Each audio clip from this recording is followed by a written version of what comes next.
What's up, K-12 Nation? This is Joseph Williams with the My K-12 Career Show, and I'm super excited to share with you my interview with Dr. Diane Hatchett from the great state of Kentucky. Dr. Hatchett is a school superintendent in the state of Kentucky, and she shares a lot of great information about what it takes to get to that level, to become a school superintendent, particularly as it relates to minority women and men. So she has a lot of great information to share. She was very gracious in coming on the show for the second time because when I was doing a podcast, she actually visited our show as well and was a featured guest as well when we had a podcast. So I'm happy to have her on our show, our TV show, and I'm super excited about what she's going to share with all of us during our interviews. So thank you for watching, and I hope you get some value out of it. All the best. Dr. Hatchett, thank you so much for coming on the show to share your story with our viewers and our listeners. Could you briefly tell us what's going on in your life and in your K-12 career right now? Well, let's see. Okay. I guess recently, as a matter of fact, yesterday I graduated from the AASA's National Superintendent Certification Program. Okay. And so that's something that recently happened just this past week. I'm also taking a class at Harvard, working on advanced certification. And so just wrapping up the first class, which is developing myself is what it's called. So I figure that's a good way to like get in tune with yourself and move forward because I believe in lifelong learning. And I feel like you have to model what you expect from others. Sure. And so, yeah, I'm taking on that challenge. Okay. And so that's exciting. So now I have 4 more classes to take with that. And then I'll have my certification there. We're doing a partnership with NAPSE, Harvard is. Okay. So I'm kind of like the test case and seeing how, getting a feel for this to see if this is something that maybe we might want to offer to others.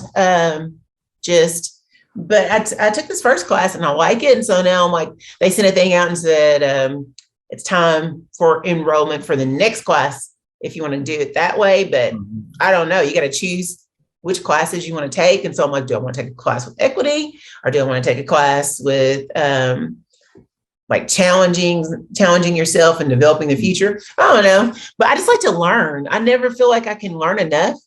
And that's why I have 2 doctorates, like I went to class, literally, I graduated 1 week from U of L and another week from Western. I mean, I just like to learn that. I feel like that's what it's all about. It's about continuous improvement. Sure. The more I know, the more I can help others to grow. Yeah. And so that's what it's all about for me. And then like I'm the National Alliance of Black School Educators Superintendent Chair, and I just became the chair this year. So that started in January. Okay. And so we just had our first, first for me, not the first, but we just had a summer summit for superintendents in Kentucky. Okay. And so I don't think it's ever been in Kentucky before, but we had it in Louisville. Okay. And so every year there's like a summit for the superintendents to try to recharge and reconnect and network and learn from one another. Sure. And so it's in different places every year. And this year, like I said, it was just in Louisville and we just did that. Literally, it was the 8th through the 10th. Wow. So your plate has been full. And the one thing we do have in common, I'm actually in a PhD program. I already have my doctorate, but I'm in another PhD program online. So, yeah, we definitely have that in common. I love to learn. I love to grow. And truthfully, and I've never shared this, I'm actually considering doing an online law school program because honestly, if I go back into my history, I was a pre-law major and I was accepted into law school and I just feel like God had other plans for my life. And that's how I ended up being an educator. And this truly is a calling. I always like to say that education called me. I didn't, choose education. And so this has truly been a calling for me. But I've never, honestly, if I'm honest, Dr. Hatchett, I've never kind of just totally put it to the side that I wasn't going to finish that law degree. So seriously thinking about it and haven't made the decision yet. But there is a program out of at Northwest California School of Law where you can do it totally online, part-time. It's very, affordable. It's not something that's going to break the bank. And I'm seriously thinking about doing it. So we definitely have that in common. I'm a lifelong learner and truthfully, you're a good role model for me because, I do want to be a superintendent one day. I'm currently a high school principal.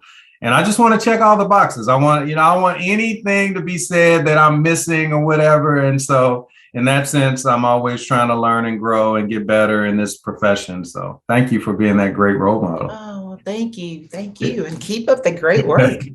They say the high school principal job is the closest to being a superintendent. So you're on your way.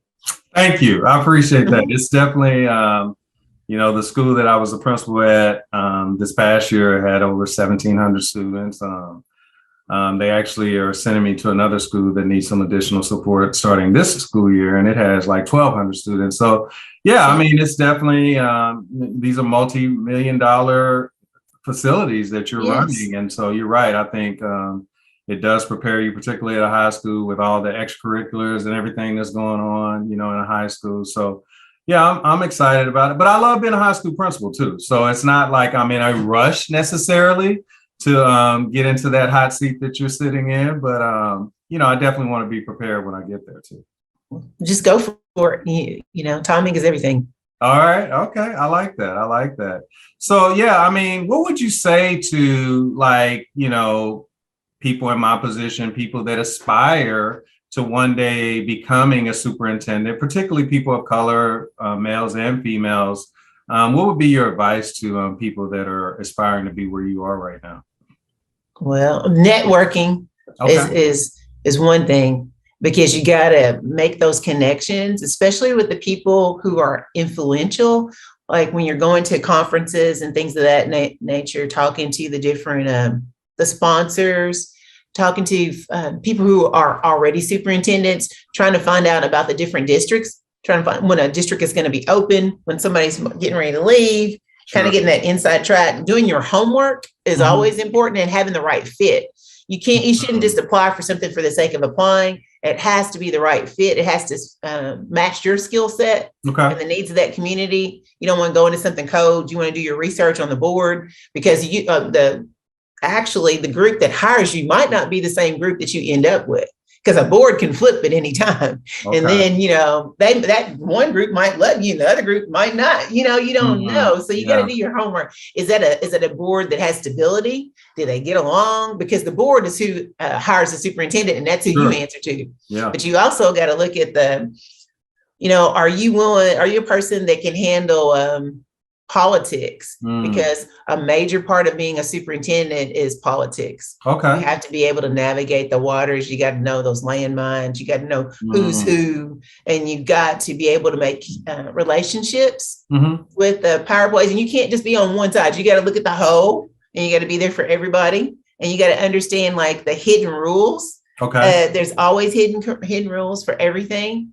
And then you also have to make sure that you're there for parents, you're there for the students, you're there for your teachers, for your principals. I mean, you have to be a jack of all trades. You have to know about building and grounds. You got to know the law. The law is key. Policy is the main thing you got to understand. If you're going to be a superintendent, always follow policy, and that'll keep you out of trouble. That is the key. Follow policy and keep those relationships strong.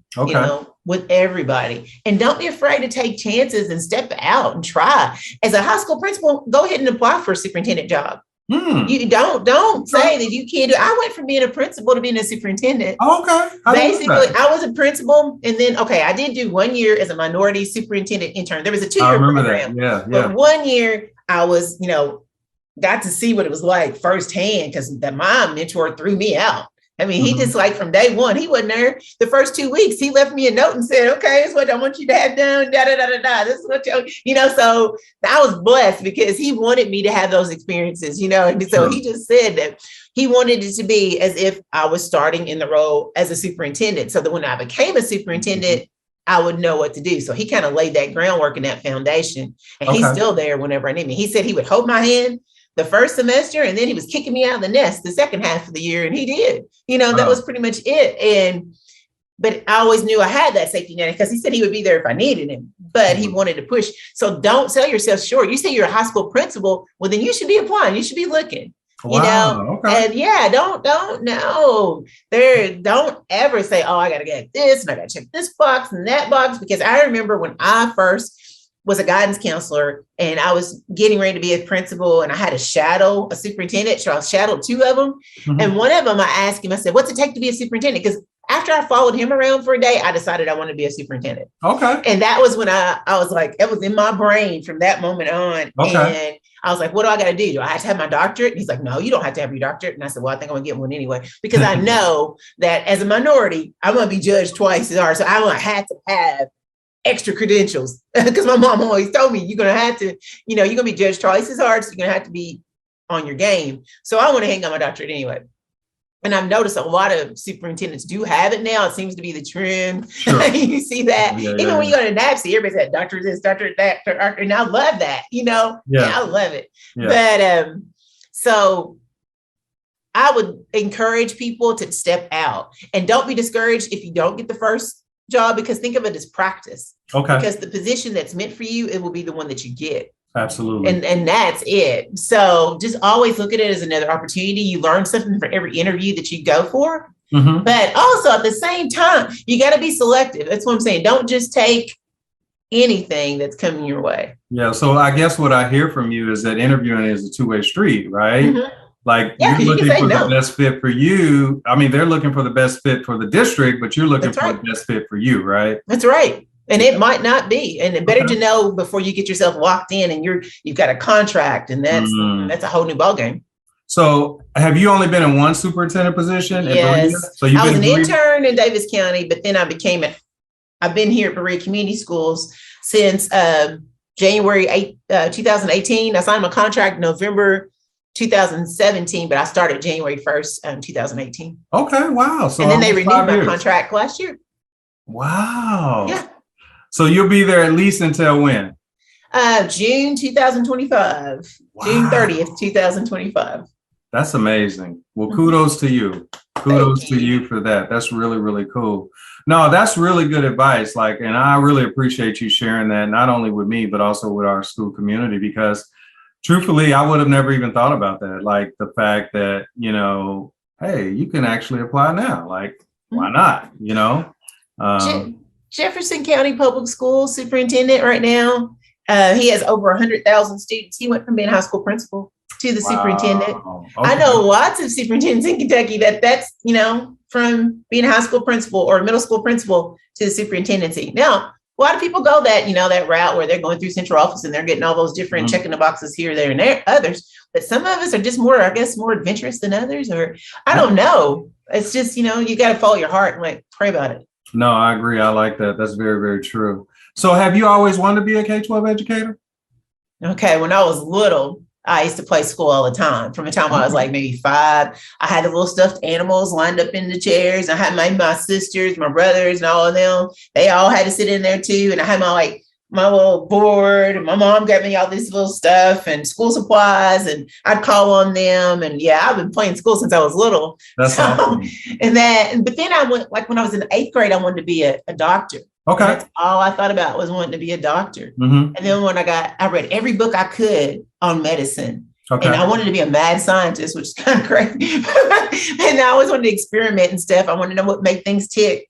And then when I got to high school, I decided I wanted to be a guidance counselor. Okay. So and I was just sitting in class one day, and I was looking at one of the guys beside me, and he was higher than a kite. And I was like, some people get high for what? And then I was like, I don't want to be a counselor. I don't know why. And I was like, I don't know. But I just thought about it, and that stuck in my brain. And so then when I got to college, I couldn't decide. I was like, okay, maybe I'll teach psychology. I could combine these two worlds or whatever. I wanted to help people, but want to teach. But my advisor said, no, you need to go into middle school and be with social studies and language arts. So I was like, social studies and language arts. I thought she was crazy. And I kept on saying, no way. She kept saying, no, that's you. And I was like, I didn't believe her, but she was right. So that was your wheelhouse, huh? Yeah, but I still had a degree in psychology too. Okay. And then I got, I'm hard headed. So I got to have it. And I get bored easy. And so I wanted to fill in every little gap in my schedule. I was taking 18 hours. I couldn't. Anyway, I ended up with multiple degrees. That's awesome. No, it's clear that you're a lifelong learner. So I'm not surprised at that. How long did you teach before you actually became a school administrator? Well, let's see. 6 years, I want to say. Okay. 6 years, and then you became a middle school assistant principal. Is that how it worked? Pretty much, yeah. Okay, that's pretty cool.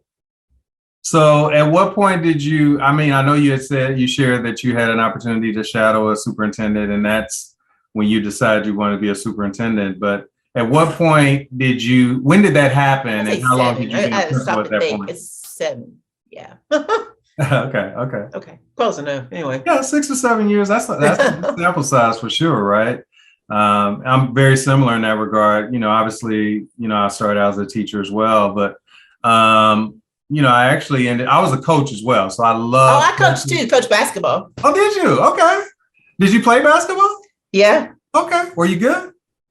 You're in Kentucky. Okay. You got it. Not like my brothers and stuff like that. My dad. I only did it because, I played sports because my dad played sports. And my mom, everybody in my family is an athlete. So I just did it. I liked it, but they loved it. Oh, okay. I get it.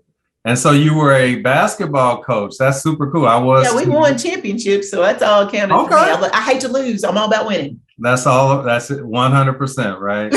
No, that's really cool. And so, because I was teaching and coaching, I just couldn't. I had opportunities before I became an AP, but I ended up teaching and coaching for almost 11 years before I became an administrator. So, oh, wow. But it was, when I was ready, right? And when I became an administrator in 2005, I've been an administrator ever since. So I actually was an AP for like 3 years, and then I've been a principal ever since. And I actually started having kids late. And I think that's probably why I haven't considered going into central office, because my kids are still young. And just like you shared earlier, the board you start with might not be the board that you end up with. And you could be doing a good job and still be out of a job. That's right. That's right. That's right. I just wanted more stability for my kids, at least while they're still in school. I have a middle schooler and an elementary schooler. So maybe later on. But again, I'm not going to let that hold me back. Like, I'm really glad that we're having this conversation because, like you said, you just have to be open. And, I've always had this mantra that what God has for you is for you. So that's how I'm looking at it.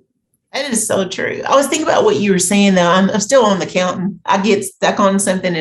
So you might want to rephrase that other part about when I started, because when you talk about being an administrator, you said I went straight to being into an assistant principal, but actually I was a guidance counselor before I was an assistant principal. Okay. So how long were you a guidance counselor? From, let's see, that was 6 years. Yeah. I kind of switched. I'll do like a 6 year, and then it's like 6 or 7 year. And then I pretty much 7 year. And then I switch. I want to do something different. Okay. So yeah. That's cool. Yeah, because I'm thinking, okay, so 2003, 6 years. So that was like, and then I switched, and then that's when I became the assistant principal. Wow. Okay, so you did put in double-digit years before you became an administrator. Yeah. Okay. No, that's good. I mean, you see that a lot. A lot of people have taken that path where they've gone teacher, counselor, and then administrator. So that's pretty cool. I think it's actually really good, training ground for being an administrator. And then, that's pretty cool. Because I like that. Because when I did elementary, when I was guidance counselor, I got to do a little bit of everything. I was wearing all kinds of hats. I was a guidance counselor during the day, but at night, I was a night school administrator and also taught classes. Oh, okay. At the same time, and coach basketball. Okay. So your plate was full. Yes. I was student counselor, advisor, champion sponsor, dance sponsor, basketball coach, night school administrator, and guidance counselor, and then Saturday school and Friday night school. So, wow. So you've done it all. That's really cool. Really cool. Yeah. So let's kind of pivot a little bit. The last 2 or 3 years now at this point, the pandemic has really just kind of wreaked havoc on K-12 education. How have you handled that as a superintendent with everything that's going on with the pandemic? And obviously we're still not totally out of it, but obviously these last 2 years have been really, really critical and difficult for a lot of school systems. Do you mean like how did we do as a district? Or with a lot of, we were cautious. Y'all were cautious. Were y'all very, 100% very online, cautious. or? We did not take chances at all. We listened to feedback from our families, and it was pretty much consensus that we did not want to go in person. Okay. And our board also supported that as well. And so like March 2019, everything shut down. So we shut down. Okay. But then when you had the opportunity, when school started again, we stayed virtual that year. Oh, we didn't come back. Okay. And then the next year, we tried to do it was like they said you had to, we thought we were going to be able to do it, but you start, and we really didn't come back then until till April, last 6 weeks of school. Okay. And that was only because the state said that everybody that was virtual had to come back, right, or you lose funding. And so all the districts that were virtual then came back. And so we came back for 6 weeks. So really the kids spent that, they really weren't in school. And then this past year was the first year we were actually in school the whole year. Yeah. But, we had times where off and on, we had these NTI days that we could use, which are normal days that we can call off school for weather or school. But then we had these special days that you could use that the state gave us. Mm-hmm. So we had 10 or 20 days that we could actually be closed because of COVID. Sure. We offered a virtual academy. Oh, okay. So the kids who didn't want to come back to school and didn't feel safe could still be online. So all of our kids didn't come back this year. Some came back, mm-hmm, and some didn't. Okay. And we gave criteria, like if your grades weren't where they needed to be, or if you had attendance issues, then you had to come back in person. We would we'd give you a semester, see if you didn't get your act together, you had to come back, because we felt like maybe that's what you needed, to help you be successful. Absolutely. But we worked with everybody. Now, if it was, health reasons or whatever, and they needed to stay virtual, we kept them virtual. And so we still have a lot of kids that the only time they came on campus this year was for testing at the end of the school year. Oh, okay. Prior to that, they had not been on campus all this time.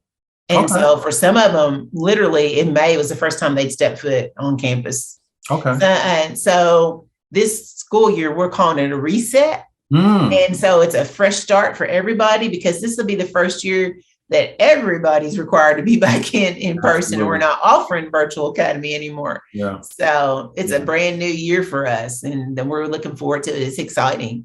No, that's really, really cool. So now, is Berea a suburb of one of the major cities like Lexington or Louisville? It is rural. Okay. It's kind of weird because it sits right next to Fayette County. It's Madison County. Okay. Madison County is the back door to Lexington, really. Okay. Richmond is right next to Richmond and Berea, both part of Madison County. Okay. We're the southern Madison County, and then the northern part of Madison County is Richmond, and Richmond is right next to Lexington. Okay. And so they're kind of you could call them the suburb, really, of Lexington, because a lot of people work in Lexington but live in Richmond and all that. But we're hop, skip, and a jump from Lexington, but we're considered a totally different baby, though. Really, we're 9 miles down the road from Richmond, but it's two totally different worlds. And we're considered rural, Appalachia country. How many students? Our school district is it depends. It fluctuates. Okay. It's been as high as 1,245 or 1,150, Okay. So it just kind of depends. Wow, that's amazing. So I'm sure superintendents that have school systems that are your size, school systems that are maybe medium size, maybe 10,000 students, and I'm sure superintendents that run major districts that have 100,000 students, like Jefferson County. Well, even Madison County, like Richmond, the district literally right down the road from us. Madison County schools, we're not even a mile away from each other. The Richmond area, not just there, also is part of Berea as well. Their school system extends the county schools, and they've got 18, 19 schools. Wow. So, one of their high schools, our whole district can sit inside of. Wow. So that's just right here in Madison County. So I don't have to go very far to see to see the difference. Yeah, that's amazing. Yeah. Wow, that's amazing. So like, is that something that you aspire to, or does it matter? Because the work is the work, obviously, right? No, the work is the same. Yeah. It doesn't. In fact, when you're in a smaller district, there's more for you to do. Sure. I know that because when I was an intern, I was in a large district. I was in Davis County Public Schools. And like I said, my superintendent, heck, we had an elementary director. We had a middle school director. We had a high school director. We had somebody for everything. We had a communications director. We had all these different people. But here in my district, we don't have that. I don't have a communication person. I'm the communications person. You see me putting stuff out for that. We don't have all these. We don't have like an elementary specialist, middle school, high school plus. We don't have all that. We have a curriculum person. We don't. You wear. Like in a small district, you wear the multiple hats. And so you learn how to do all the different things. So there's a greater appreciation if you are in a larger district because, you've got one person for this, or maybe 5 people for what one district has one person for, in a small district, everybody wears multiple hats. We have to cross-train. Well, that's good. I think that actually, it probably develops even more skills, in that kind of environment than, like you said, if you're just siloed in a district where everybody is doing all these different, jobs. So yeah, that's pretty amazing. Sometimes, Dr. Hatchett, our K-12 profession gets a bad rap. Why do you believe that K-12 education is such a noble profession? Well, the K-12 educators are the ones who prepare the doctors and the lawyers and, the engineers. Without educators, the societies we know it wouldn't exist. Sure. We set the foundation.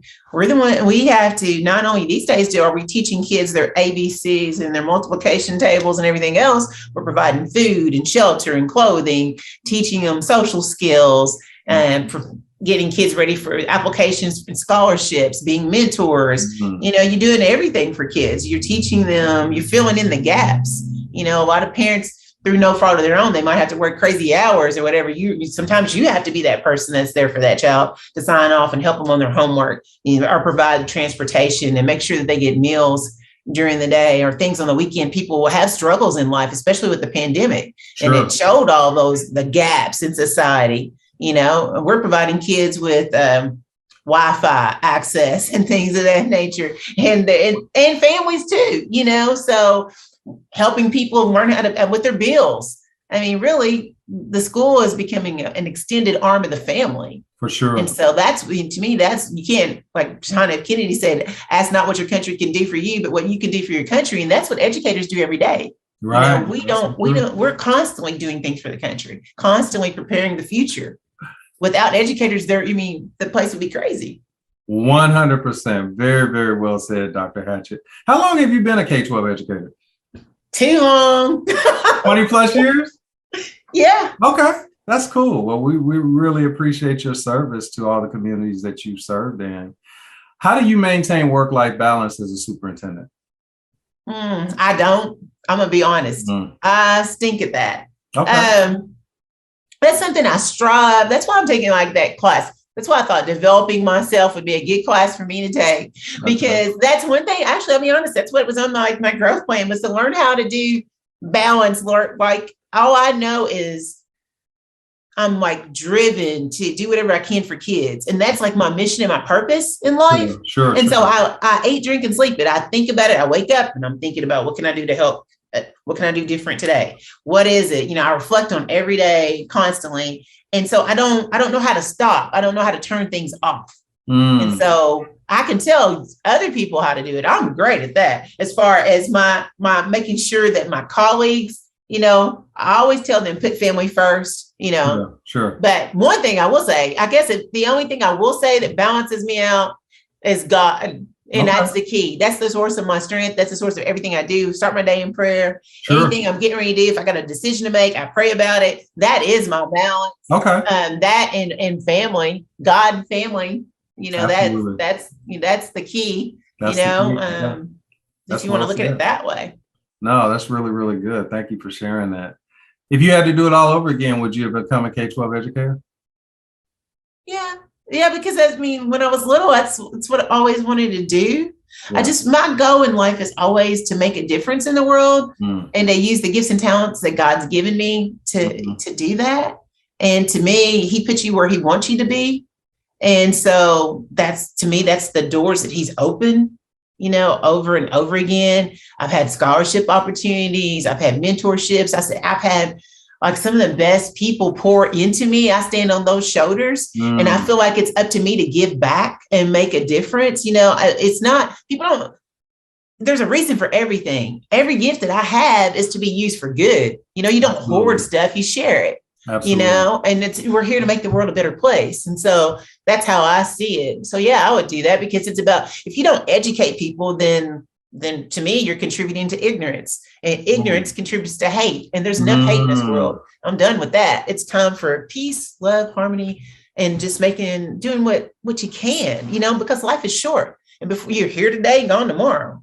Right. And so you talk about legacy, if you want a legacy, I want something that people are going to be proud of. I want when my family and people that I care about, I want to be an inspiration to them. I don't want to be something that somebody's like, oh, who wants to be like that? Why'd she do that? I want, like, when I was, my students right now, the students that I had that when I was started early in my career, I'm watching them now, and they are rocking it. And I remember when they were in middle school, or when they were in elementary school, because some of them I counseled as an elementary person. Then I had them in middle school, in high school, and and it was weird because they say, "Are you following me?" No, we just happen to be going the same path. And I see them, and they are making impacts on the world, and they're giving back, and they're changing lives.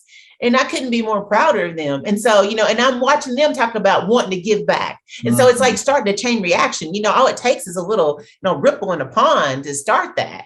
And that's the way I see it. We're planting seeds and making the world better. I love it. Yeah. Well, Dr. Hatchett, I want to take this moment to acknowledge you and honor you for all the good work you've done for K-12 schools, whether it's been a teacher, a coach, a counselor, assistant principal, now a superintendent. I really want to thank you. I actually started this show to showcase K-12 educators, administrators like yourself, and just let people know that there's really great, amazing K-12 educators out there like you that are really, truly making a difference. So thank you so much for your service. Appreciate it. Thank you. I appreciate it. Thank you for having me on the show. And thank you for all you do to make a difference in the world. I mean, high school principal, that's not an easy job at all. You're getting them ready for life. So thank you so much. We're all in it together. None of us can do this work alone. You're right. Thank you so much. Well, I want to thank you for coming on the show, and full transparency, many moons ago, you came on my podcast when I was just doing an audio podcast, and I was grateful for you then. And it's just amazing to have this opportunity to speak with you in person, online, on video. And, but before you leave, could you please give our viewers and our listeners some parting words of wisdom? Tell us how we can connect with you, and then we'll say goodbye. Let's see. Well, you can connect with me. My email address is Diane.Hatchett, HATCHETT @berea.kyschools.us. That's my school email address. Okay. And my personal email address is nonsmonsters. That's NONSMONSTERS @gmail.com. Okay. And you can follow me on Twitter or LinkedIn. Sure. Instagram, whatever. Okay. Facebook, I'm on there. Some things it says non-monsters, and that's why I said that. Okay. You're like, that's me. Okay. All one and the same. Yeah. But yeah, feel free to reach out. Anybody that's a aspiring superintendent or teacher, wants to be a counselor. I mean, have had different roles. Or somebody just, if you just want somebody to talk to you about, to be a mentor, whatever, I just feel like we are all here to do good, and we are each other's I have a fundamental belief that I am my brother's keeper. Love it. And that I have an ethical and a moral obligation to use the gifts and talents that I've been given to make the world a better place. So to me, we're all responsible for each other. I love it. There is no bystander standing on the side watching. If you can make a difference, then you need to get involved. Don't just stand on the sidelines and judge people or say, I wish I could have, should have. Why is he doing that? Why is she doing that? Be the change you want to be, that you want to see. That's good advice. I really, really appreciate you for coming on, and definitely wish you all the best. And we're going to have to catch up with you maybe in a year or so, just see how things are going now that you're fully going back to in-person learning. There's no contingencies. Everybody has to show up. So once again, thank you so much for coming on the show, and we wish you all the best, and we appreciate you. Thank you.